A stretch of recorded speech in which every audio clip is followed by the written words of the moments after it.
IVM.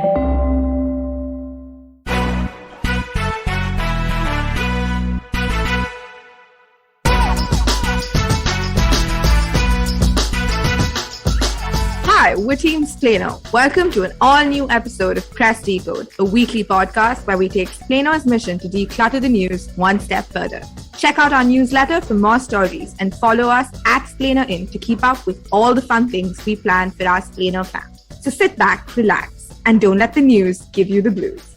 I'm Sarah, and I have with me Ragini, Vagda, and Adya. Take it away, Ragini. Hi, I'm Ragini, and I'm what you get when a kid who watches too much TV ends up getting good grades. Basically, I'm a pop culture nerd. Hi, I'm Vagda. I'm a morning person who struggles to sleep on time and a proud cancelist of the hustle culture. I'm Adya. I'm the bubbly cheerleader friend who is constantly battling the stereotype that a vegetarian foodie is an oxymoron. I'm Sarah, your host for the day. Some say I'm funny, some others would say I am the joke. Well, I guess you can listen in and decide for yourselves. We have 3 segments for you today. In our big story, we talk about the political debate over ancient Indian history given the RSS's promises to develop Rakhigarhi, the Harappan site, as a center of ancient culture of the country.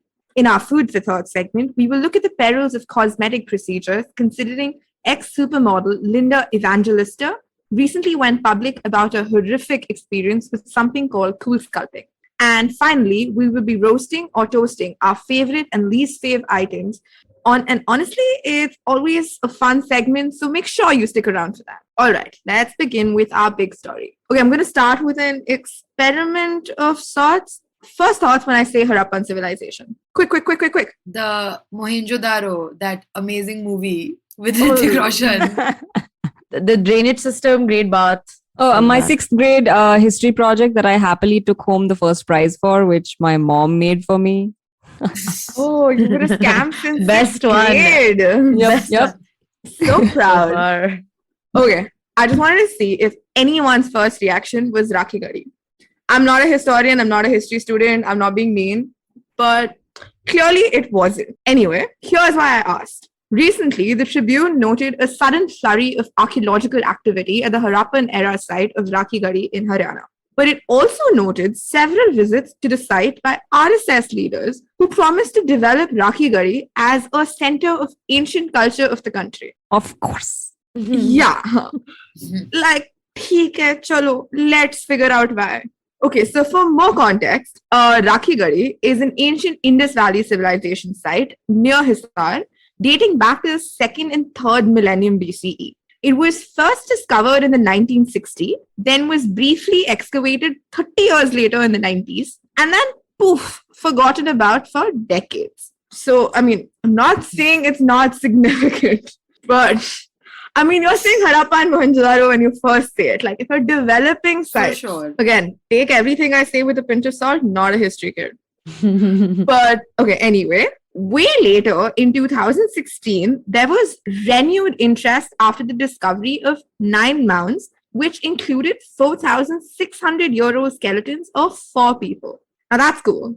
Like, again, Yeah. not a history student, but sounds cool. Mm-hmm. Scientists were able to extract ancient DNA from one of them, and this allowed them to publish a paper based on genetic analysis. It offered answers to some of the prickliest questions about the Indus Valley civilization. Like, who were these people living along the Indus River and its vicinity? Were they indigenous or outsiders? Were they the same people who later started the Vedic age? Or did another foreign race come and drive them out? I see why the RSS is interested.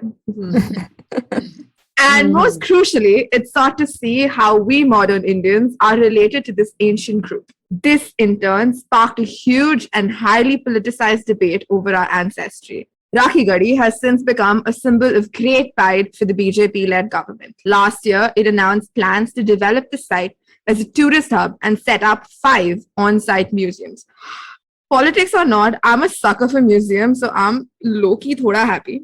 Me too. The site now spans 350 hectares and includes 11 mounds. So other than the mighty tourism plans, the question still remains, what is our ancestry really? Look, the first Indians came out of Africa and can be traced back to the Andamans.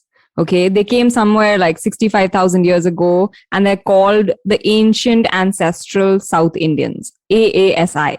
Okay, the genetic ancestry from the DNA that was found in Rakhigadi combined with another paper that was published in 2018, which made huge waves, by the way, and was later peer reviewed and published in Science magazine in 2019, tells us that those who built Harappan civilization were a mix of these AASI, ancient ancestral South Indians, with settlers from Iran who came 9,000 years ago. So AASI, which is people who came from Africa, and then Iranians got mixed. And this mix is called the Indus periphery people who spoke an early Dravidian language. Okay. Now, from the DNA analysis, researchers also found that the so-called Aryan gene was missing from the Harappan lady. Okay. Wow. This Aryan gene, the one that originated in Central Asian settlers who arrived from an area between the Black Sea and the Caspian Sea. Now, this is the most important bit because most South Asians today carry some ancestry from these settlers, somewhere between less than 10% to a little over 20%, which is entirely absent from the Harappan gene pool. So after Harappan civilization declined circa 2000 BC, a lot of their descendants moved southeast to mix with those first Indians, AASI, to become ancestral South Indian population, ASI, most of whom live in South India today. And around the same time, we witnessed a huge influx of settlers from the Central Asian steppe region, either due to invasion or migration, and Harappans mixed with them to form the ancestral North Indian population, which is people who live in North India today. Okay. And this is where the problem becomes big for RSS. Which has always insisted that the Vedic culture, which followed the Harappan age, is indigenous to India. So anything that remotely suggests outside influence on what is primarily indigenous to them is a problem. Of course it is, because I mean, come on. How dare we try to claim that the very fundamentals, scriptures of Hinduism may not actually be indigenous to India, and that the very origins of the Vedic culture, including Sanskrit, yes, may have been brought by Central Asian settlers. It's like we so badly want to believe that the Vedic culture is indigenous to us because that was one of our points of pride during the struggle for independence and the desire to reclaim our culture and build a society that we could call ours. And so that's the truth that the RSS has been holding close to them, obviously. And so to say that we may have been aspiring for a society and culture that isn't native to us, outrageous. Mm-hmm. Like it would delegitimize the entire politics of the right wing. I'm not saying that's their whole thing, but like they seek to retain purity in culture and emphasize day in and day out that Swadeshi is best. Oh, yes. Yeah. That checks out. That checks out. No, Sarah, do you have anything to add here? I just No. wow. I'm going to be Interesting. very nice and responsible today. Interesting. Anyway, so it is safe for them to claim that the Aryan invasion never happened because that can still be explained in line with their ideology and doesn't contest the indigeneity. But imagine finding out that the high and mighty, holier than thou claim of the most sacred Hindu texts that basically define a majority of the population's lives is foreign, external, and maybe not the language of the people we idolize and whose culture we seek to preserve. Damn. At this point, I think you guys all know what my point is. I like talk about colonization. Like the other thing I'm amazed at though Yeah. is the way other newspapers have dealt with the findings, which I think all of you guys who are listening to us, please check it out. Like it's incredible. I was truly shocked. Like the only highlighted claim in most leading Indian newspapers is that the Aryan migration theory has been discredited. There's no mention of what happens after. What happens then? Who came in? Where are the facts? None of that. My concluding thought here is just the same as the caravans, which I can link that article in our bio, where it says, and I quote, "If mass media can be so easily manipulated and spun to counter facts published in scientific journals just to suit the ruling ideology, then how much more effective are such means in distorting reality when the conclusions are not so cut and dry?" Oh, It's wow. scary. Yeah. I mean, Yeah. fun fact, I remember studying about the Indus Valley civilization in school, and the craziest thing to me was the fact that their script has not been deciphered to date. So basically, everything that we know so far about the Indus Valley civilization could completely be flipped on its head if the script does ever get deciphered. And anyway, that was my history nerd moment. But coming That would back, be fun though. I know. I feel like it's a mystery thriller situation that I'm waiting for. If y'all want to watch a mystery thriller, please go watch Mohenjo-daro, the movie that Mohenjo-daro. Ragini spoke about. Oh my god. It's a ride for Thank you. sure. It's a ride. Thank you. But yeah, anyway, coming back to the story. So, David Reich is a geneticist at Harvard, and he has a very interesting quote in his book. He says, geneticists may be the barbarians coming late to the study of the human past, but it is always a bad idea to ignore barbarians. We have access to a type of data that no one has had before. So, funnily enough, even if the script does get deciphered, this data, which is genetic data, actually won't change because DNA is the ultimate data. That's true. Yeah, but like I'm thinking when you said first that the script isn't deciphered and wonder what will come out of that. But I'm just thinking that here there is a article written in the script that you understand, yet you totally turn it around. I mean, did you read what Exactly. Vasant Shinde had said after this whole thing became a big deal? Yeah, so basically he said something along the lines of like Harappan people are the same as Vedic people, right? Which I mean is obviously against the findings because He also said something about modern Haryanvis, which was hilarious. yeah, it yes. was. Oh, Yeah. Wait, I'm just looking for the quote. Here it is. He said, ancient people of Rakhigarhi were tall and sharp-featured like the modern Haryanvis. Yeah, he did. And exactly because I mean the researchers have also found that mixing between the ANI and the ASI groups took place mostly between 2000 and 1000 BCE, which is basically the time that the Indus Valley civilization was collapsing and the Rig Veda was being composed. So the stopping of this mixture could actually point towards the emergence of the caste system because then marriages started happening within a subcaste. So there is a lot of research that can debunk Mr. Shinde's claims, which just make the solidarity of them pretty funny. But anyway, we still don't know how the Indus Valley civilization came to an end. Plus, all this study confirms is that there was a significant amount of influx of people from the Central Asian steppes, which the influx was significant enough to become a key part of our DNA. Whether it was through invasion or migration is actually still up for debate. And that's why I think it's so important for historians, archaeologists, etc., not to impose their own biases on their understanding of the past. Because, okay, so there's a quote by Foucault where he says, knowledge is not for knowing, knowledge is for cutting, which basically means that the point of knowledge is to help us shape reality and not just to passively observe it or to passively know it. So, yeah, I think the findings at Rakhigarhi are very interesting, but we need to look at them for what they are. Not the RSS, it doesn't. No, they Yeah. don't. They absolutely do not. We're shaping the knowledge for our reality. That's what they're doing. Okay. Distorting conclusions that are very cut and dry. Okay, I just got to very unnecessarily say as a social student, I have a hate-love relationship with Foucault, but he made sense right now. So thanks, man. On that note, we come to the end of this segment. We will be right back after a short break. You're listening to Press Decode on the IVM Podcast Network.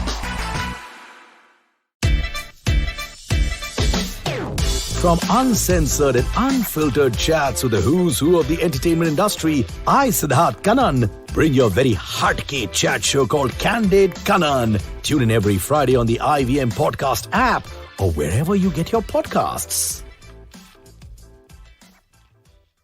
Hello, and welcome back to Press Decode and the IVM Podcast Network. We're Team Splainer, and make sure you follow us at Splainer in Instagram and Twitter to keep up with the Splainer fam. It's time for some food for thought.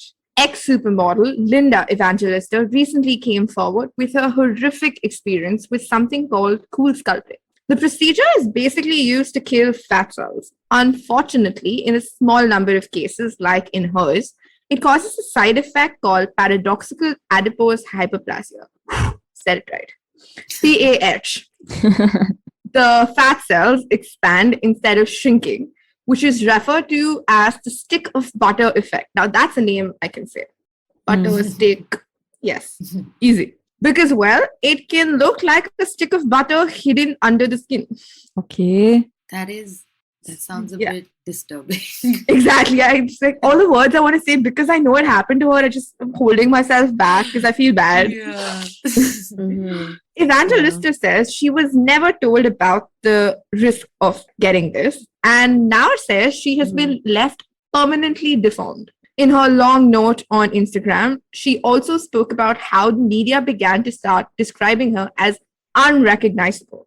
And I think that is the crux of the problem. How else would a supermodel who, at the height of her fame, was often quoted saying she wouldn't get out of bed for less than $10,000 a day, go to almost being invisible in the public eye? That's insane. I didn't know that. Yeah, I mean, that quote, like, just, it's such a weird dissonance, The right? confidence there versus like incredible. It's most definitely this roving public case that doesn't seem to give celebs, or for that matter, anyone, the safe space to just be. It's undeniable that celebrities are under more pressure than anyone to conform to impossible standards of beauty. And I think this is precisely why people put themselves through increasingly invasive procedures. What's more absurd in this case is that cool sculpting is actually touted as a safe, non invasive procedure.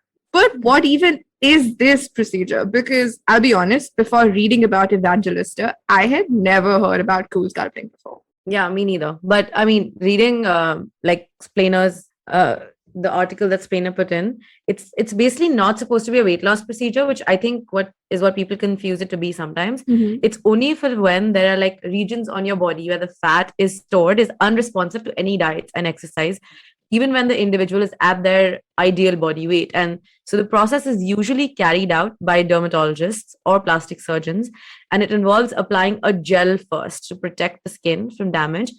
And then the skin is cooled to just above freezing point. And it like the procedure itself usually happens to take place in like the chin, the abdomen, the arms, all of that, etc. And it can take anywhere from 30 minutes to 2 hours, wherein the cold administered to your skin kills off the fat cells without harming surrounding areas, which sounds like a fairly easy procedure, right? There is no real like needles and pins and any of that. And you can usually see about a 20% reduction in fat in treated areas. And sometimes people get it redone in the same areas to increase fat reduction by 40 to 50%. Oh. But Whoa. yeah, but of course, I mean, it's not covered by health insurance and it can cost anywhere between $600 to $3,000. Damn. Wow.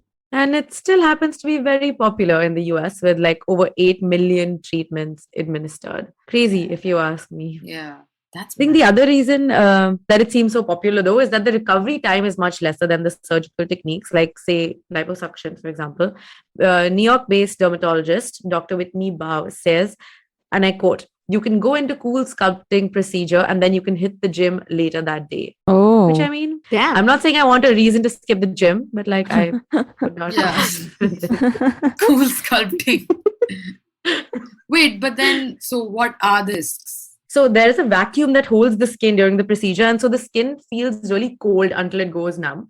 But it seems that the actual side effects are basically just like the usual swelling of area, redness, bruising, tingling, cramping, etc. Things that you would imagine to happen if there's like something very cold on your skin for a very long period of time. But there are also rare side effects that include frostbites, dizziness, hernia, and also, as we now know, paradoxical adipose hyperplasia or PAH, which, like Sarah mentioned, is the condition that Linda Evangelista has.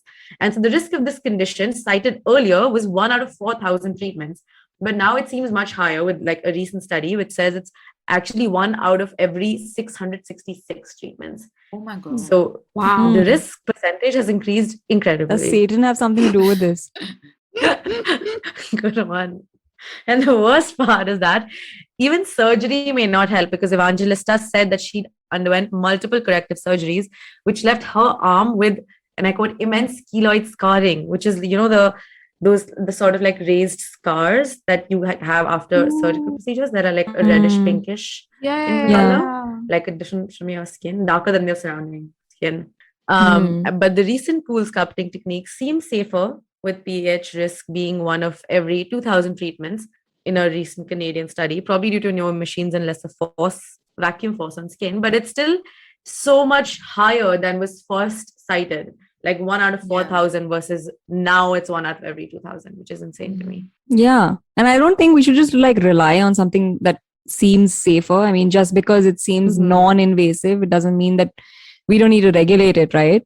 So see, Cool Sculpting was developed by Zeltic Aesthetics, which was this company that was later acquired by Allergan Aesthetics, the same company that sells Botox. Ooh. Yep. Which is in turn owned by an American pharmaceutical company called AbbVie. So is Cool Sculpting a medical device? It is US FDA approved. They claim it on their website, but it's sold and marketed also through wellness centers. What is a wellness center? Yeah, that's like, it has always confused me. These cosmetic treatments and wellness clinics, like, where do they fall? They're not hospitals, but slowly their treatments are getting more and more invasive, right? I mean, if you go to Cool Sculpting's Indian website and try to find a clinic, you'll find clinics associated in Pune, Chandigarh, Hyderabad, Delhi, Chennai, Bangalore, Bombay, everywhere. But these clinics are catered to the beauty segment.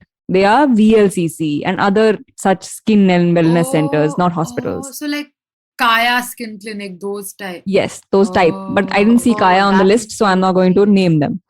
Okay, fair. Skin clinic, basically. That makes so much sense. Yeah. And it's patented, by the way. This technique is patented by Cool Sculpting. So like no one else can claim to do that. And there's a whole other like can of worms there. You know, if you try looking up, Cool Sculpting is after all these fake people who try to do Cool Sculpting without being Cool Sculpting. Anyway, but it has close to 80 clinics affiliated with them in India. And they market themselves as US FDA approved, like I said. But the thing is, that's US FDA. Where is the Indian authority? If something happened to me and I got Cool Sculpting done, where am I going to go to complain? Like, there's no regulatory authority here I could go to complain. So where am I going to go? High Court. Solution to all our problems.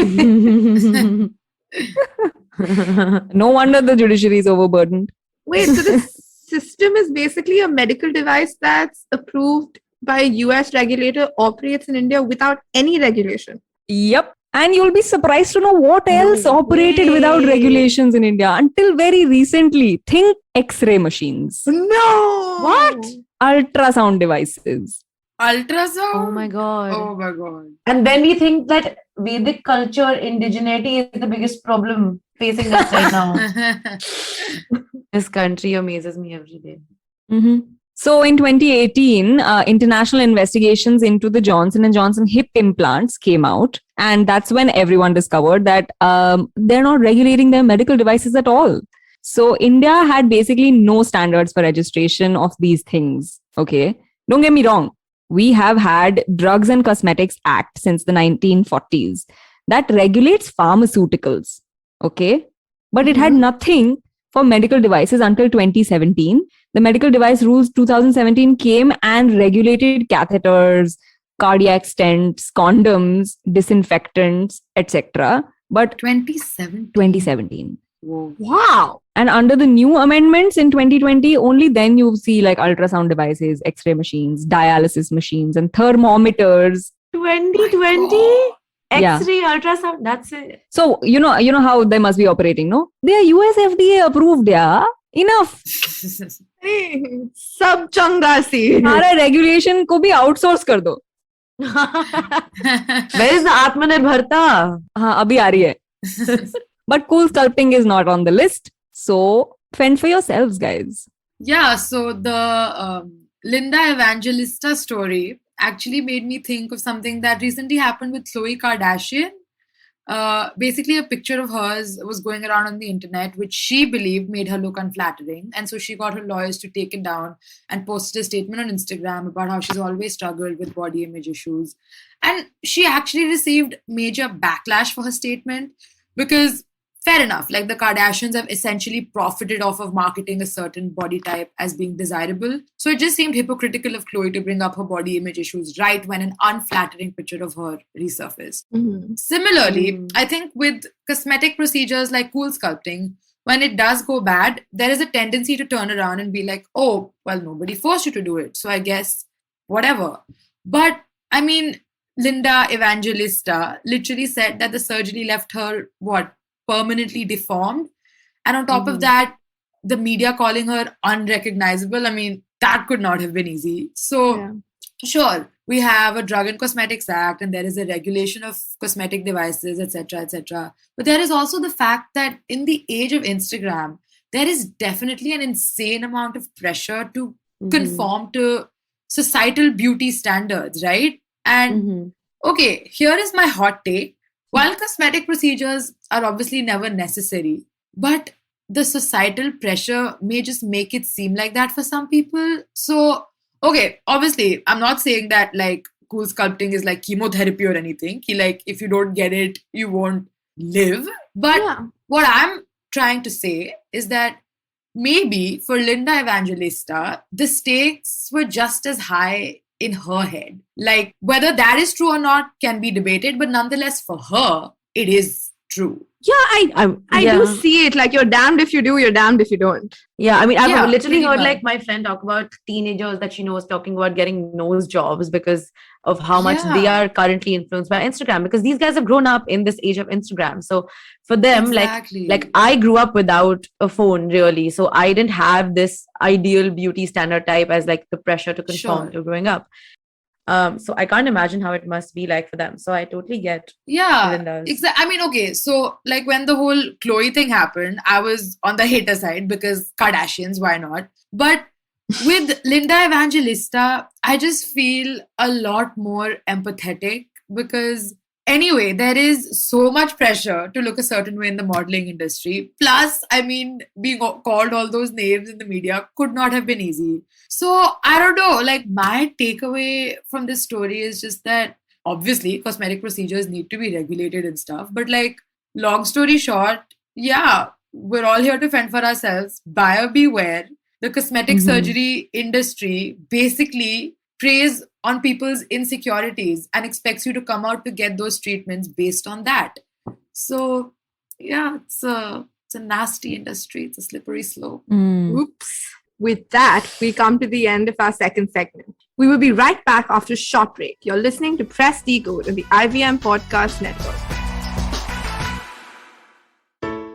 Hey everybody, it's been a great week on the IVM Podcast Network. On Cyrus Says, Chef Saransh Goyla talks to Cyrus about his food show, Grand Trunk Rasoi, his experience as a guest judge on MasterChef Australia, and a whole lot more. On All Things Policy, Pratik Vagre talks to Sapni GK and Rohan Sheth to examine the fine print in the Apple versus Epic Games lawsuit. On a bonus episode of Paisa Vaisa, Anupam is joined by Sumit Chanda, CEO at Jarvis Invest. They discuss why investing directly in equity is a better proposition than other financial platforms. On Say No to Drama, Chitna slices through all the time-related nonsense that we throw at ourselves instead of using our time wisely. And on Audio Gyan, Shahina Attarwala from Microsoft talks to Kedar and Abhineet about her decade-long design career and why she likes to call herself a businesswoman with a designer's heart. Do follow us on social media. We're IVM Podcast on Twitter, Facebook, Instagram, and LinkedIn. And remember, if you're enjoying this show or any of our other shows for that matter, please do tell a friend. It really does help us. And finally, we'd like to thank our sponsors on the network this week, Cred, Bank of Baroda, Quota, CoinSwitch, Kuber, and Inter vPro. Thank you so much for making this possible. Welcome back to Press Decode on the IVM Podcast Network. It's time for our final segment this week, Roast or Toast, where it's now a norm that I open with my signature grums, and honestly, I have no plans to fight back, so here goes. A new study from Carnegie Mellon University shows that taking an Uber or Ola is far worse for the environment than driving your own car. On average, a ride-share trip imposes 30 to 40% greater social cost than the same trip made in a personal vehicle. The main reason is something termed as deadheading. Now, I'm going to explain what it is, but I just want to say my first thing was that sounds cool. Like, yeah, that does sound cool. Deadheading, which is the time spent, but other than that, it is basically the time spent driving a taxi where there is no passenger in the car. It accounted for 43% of total drive time, which is essentially the time spent producing carbon emissions, blocking traffic, and just being an overall threat. Given that the pandemic is still raging on and I still can't drive to save my ass, this just makes me feel extremely guilty. Even more reason for you to sit at home. That's insane though. Oh, I thought you were going to say, finally go get your driver's license. Yeah, that's the ideal thing to say.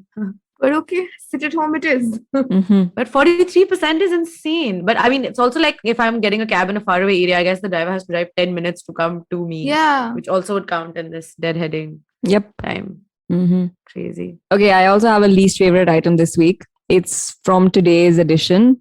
According to a study conducted at Newcastle University, people risk developing type 2 diabetes if they can no longer fit into the jeans that they were wearing when they were 21.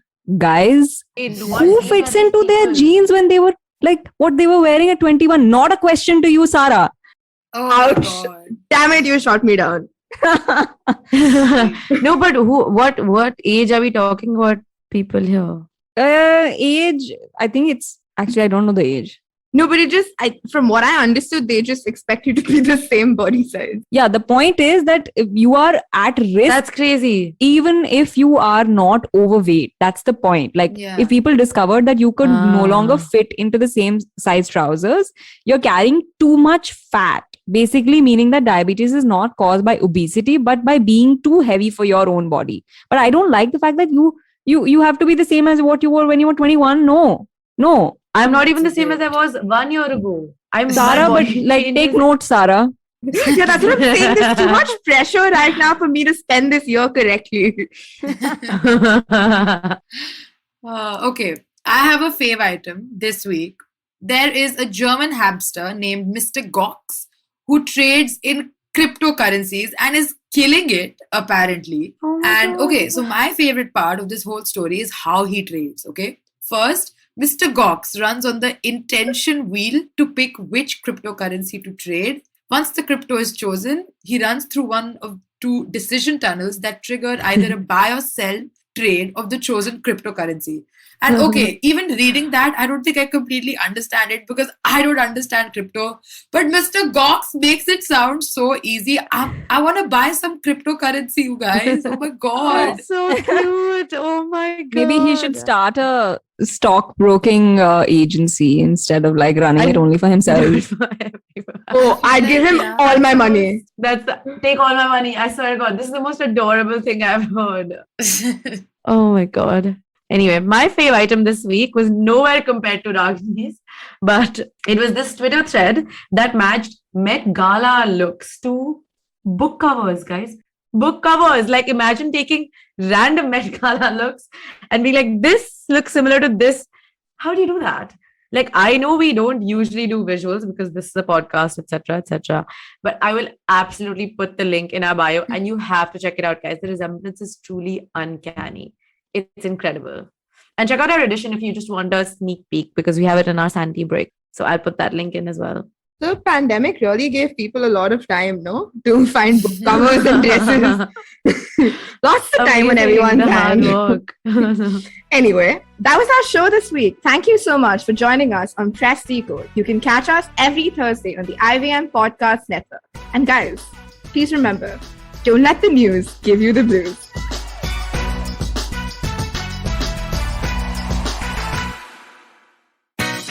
Eventually, you'll see the end of your childhood, Get accustomed to womanhood. enjoy the experience of sisterhood, Might get to wifehood or not, choose motherhood, or not.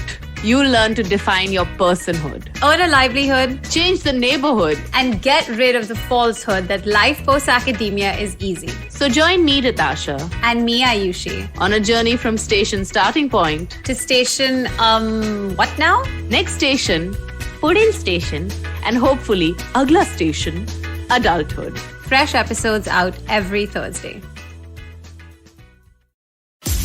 Namaste, this is Cyrus Brocha. I am part of the government cancel culture program to remove rubbish off all the different streams available. So what we have is all the collected rubbish we put together on our show. It's called Cyrus Says. It's on IVM Podcast. You have to watch it and listen to it. It's on our app. It's on our website. It's on the YouTube channel. It's on Facebook. There are many different ways. Don't bother me and ask me how. You have to find out. We talk to different personalities. Many of them are known. Some are just people we meet downstairs and invite them up for chai. But the point is, it's fun and it's very therapeutic. So please join in and listen to Cyrus Says.